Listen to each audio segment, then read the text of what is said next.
Magkano kaya ang sweldo ng isang ina?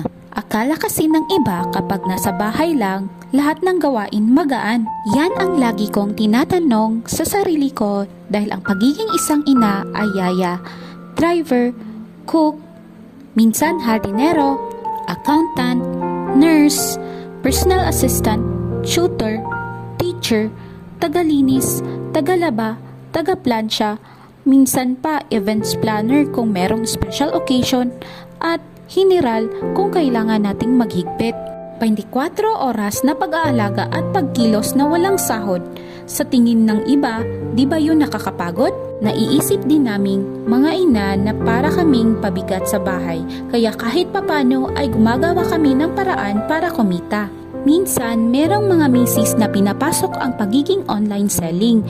Isa sa rason para sila ay malibang at kahit papaano ay makatulong kaming mga ina sa gastusin sa bahay.